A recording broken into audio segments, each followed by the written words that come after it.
All right, now we're going to talk about self-hatred and self-criticism. Joseph Burgo again. I like him. He talks about how he wanted to play the piano and he wasn't doing really well and he started beating himself up. I really could relate to this because so often we feel a lot of our negative thoughts come from our mothers or from people in our lives, where the majority of us, we don't need any help. We get mad at ourselves. Why aren't I more successful? Why didn't I do a retirement fund when I was 20? Why do I have to work? Why can't I eat whatever I want to eat and not be fat? You get so mad at it. So we have to deal with that self-criticism, that self-hatred, guess what? You can't. You can't eat whatever you want. You can get mad at it yourself. You can't compare either. You cannot look at someone else because you don't know their life. You don't know a thing about them. We have to stop the perfectionist attitudes. Last night, trying to get ready for the meeting, all of a sudden, my whole touchpad on my computer didn't work. It's a pretty new computer. Now, computer issues are enough to send me off the deep end, and especially on a Wednesday night when I have to do the agenda, I have things to print out. So I'm not going to freak out. I'm not going to eat over this. I'm just going to ask God to help me. Now I have a backup computer. I Googled it. What was wrong with this computer? And there's these buttons in the back. It was awful dusty, so I took a cloth and I was dusting my computer. I didn't know there were buttons to turn the touchpad off, which is what I did calmly. Deep breaths. I Googled. I handled it. Now, you might say, well, what's the big deal? I have been known to cry. I'm like, oh, why isn't my computer working? Oh! I want everything to go according to plan. I have a plan. It doesn't go my way. I have a hissy fit. I throw up a fit. Oh, I want it to be my way. The new Ellen, the working on Ellen says, okay, let's see. God help me. Google. And even Bob was like, uh-oh, is she going to freak out? He kept walking. How you doing in there? Is it working yet? He was out in the kitchen going, help me, Father. It worked. We need to come into close contact with our angry and demanding self. Our angry and demanding self says, wait a minute. I worked so hard this week. How come I didn't lose any weight? No chatter, please. How come I didn't lose any weight? Why? Why? And then you start going, and here's what some of us do. Well, I tried really hard and I didn't lose any weight, so now I'm going to do whatever I want. Because really trying hard doesn't work. That doesn't work either, believe me. Here's another thing. I believe I've said, now correct me if I'm wrong.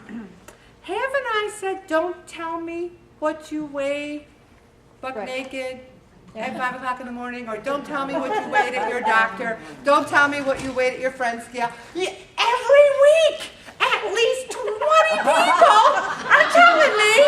Some people even write it on their sheet. I weighed 159 today, 157. Do not tell me. You know why? Because this is it. This is the pray it off weight. This is it. It's your benchmark. This is what we're going to do. But do not beat yourself up, because if you define yourself by the number on that scale, you're going to be an unhappy person, because it's going to change. It's going to be up one week, down the next. If you define yourself by a year's time and say, wait a minute, I've lost 40 pounds and kept it off, good. If you say, you know what, I gained 20 pounds this year, maybe I better get serious, but beating yourself up isn't going to change anything. Seize the moment. I love this, Matthew 6:25, and listen to this. It is not life more than food, and the body more than clothing, and who of you, by being worried, can add a single hour to his life? Dr. Frank Kinslow wrote this article on seizing the present moment. And you know what really grabbed me? Matthew 6:25. My birthday is June 25th. And I just read that over and over. And the food and the body and the clothing, I can dig that. But being worried, isn't that why a lot of us eat? No chatter, please. Isn't that why a lot of us eat? Because we are worried about everything, that we're worried about the issues of the world. And this person here, Dr. Frank Kinslow, saw a guy on the street, a homeless man, and instead of just giving him money or just walking away, he stopped and started talking to him. Like, what's your name? What are you doing? And the guy was taken aback. What, you want to know my name? And then as they got talking, you know, he's heard the story. He lost his house. He had this problem. And then the doctor says to him right then and there, well, what is your problem right now, this instant? Because we all have circumstances that challenge us. Not having a home or a job are circumstances. Circumstances are not problems. Circumstances are real. Problems are made in the mind. I stopped for a moment when I read this. Right now, I'm alive. I'm standing here. There's no bill collectors calling. I have we have perfect credit rating. So I don't have a huge 401k and a retirement fund. Those are circumstances. Is that a problem right now, today? Or am I letting my preoccupation with things make it an issue, a problem? We need to share what it's like to be human with other people in more ways than just throwing $1 in a bucket. We need to say, what's going on, you know? And if our problems are, well, right now I have a pain in my side that's so bad, they might need to go to the hospital. But if your problem right now is that in 1980 you should have started an exercise and diet program, there's nothing you can do about that. We need to say, right now, I am where I am right now. Here's another thing. If we worry, it really doesn't change anything. And then this guy, when he was talking to him, he says, how do you feel right now? And the guy's like, well, you know, actually I feel pretty good right now. He felt pretty good because someone was taking an interest in him. Did you ever meet someone and start talking? Like when I first met Liz Maloney, after we left, she said to me later, I just felt so good after I met you. And I said to myself, I felt so good after I met her. It just clicked. You felt good. Then he ran into the guy, Thomas, sometime later, and he had 2 part-time jobs. He started going to church, and the doctor said to Thomas, well, my life has changed because of you too.